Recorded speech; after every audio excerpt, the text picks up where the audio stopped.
Pour moi, le bénévolat, ça part d'un fort sentiment d'empathie, comme une envie de me mettre à la place de l'autre.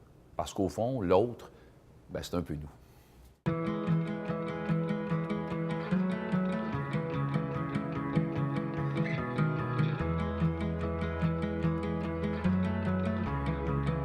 Aussi loin que je me souvienne, peut-être au primaire, j'allais à l'école, je me tenais avec les plus tannants, les plus sportifs.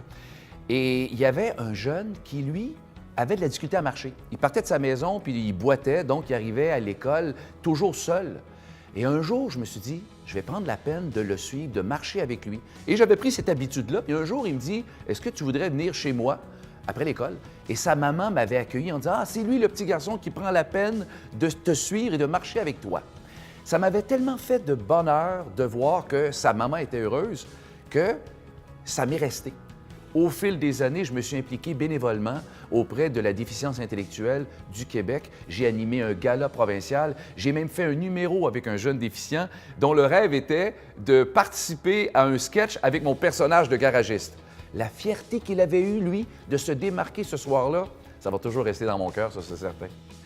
La première rencontre que j'ai faite avec un enfant malade, c'est il y a plusieurs années, j'étais avec Patricia Paquin, on entre à l'hôpital et on allait vite dans les chambres voir les enfants et il y a un jeune qui s'appelle Alexandre Gros-Chevary et on jase avec lui et en sortant, le médecin dit « Est-ce que vous allez revenir voir Alexandre? » Mais j'ai dit « Non, on lui a parlé, tout ça. C'est parce que je m'en vais lui annoncer qu'il va perdre la vue. » Et ça m'a tellement touché que je suis venu le voir après que le médecin lui ait parlé. C'était plus fort que moi. Et à ce moment-là est née une relation où j'ai appris à connaître ce jeune-là. Et j'ai voulu en savoir davantage. Et au fil des années, on a gardé le contact. Et c'est merveilleux ce qu'il a pu faire. La résilience de cet enfant-là m'a fait grandir. Il y en a un autre que j'ai rencontré plusieurs années après qui s'appelle Gabriel Flibot. Je vais toujours me rappeler, c'était à Longueuil. On entre dans une maison et il y a beaucoup de tristesse dans la famille parce que le petit garçon a une maladie de peau. Et à l'école, il était victime de risée. Le petit Gabriel, pour moi, c'était d'une injustice incroyable. Et savez-vous ce que j'ai fait? Je l'ai connu, j'ai voulu l'amener au Téléthon et j'ai voulu montrer à la face du Québec que ce petit garçon-là, il comprenait c'était quoi le sens de la vie. Je voulais que ce petit garçon-là démontre au Québec que, malgré tout ce qu'il vivait, il en fallait peu pour être heureux. Il était venu, il est décédé pas longtemps après, mais pour moi, il va toujours rester là. Une autre enfant que j'ai rencontrée parmi les centaines que j'ai eues, c'est la petite Stéphanie Fugère. Elle, c'est à Trois-Rivières que je l'ai rencontrée.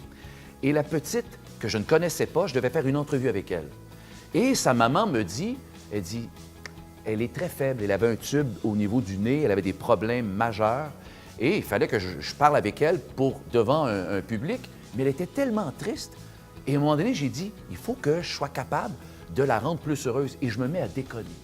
Et elle se met à rire. Et on est arrivé en entrevue, elle était souriante tout le long. Et sa maman, après, ça m'a touché, m'a dit, merci, ça faisait des semaines qu'elle n'avait pas souri. Et moi, j'en savais rien, tout ça. Et ça m'a complètement... Excusez, j'en parle, puis... et ça me touche encore. Et bon. Et on est restés amis, et puis même ma famille, on est devenus amis avec elle. Et c'est pour ça que moi, je fais du bénévolat.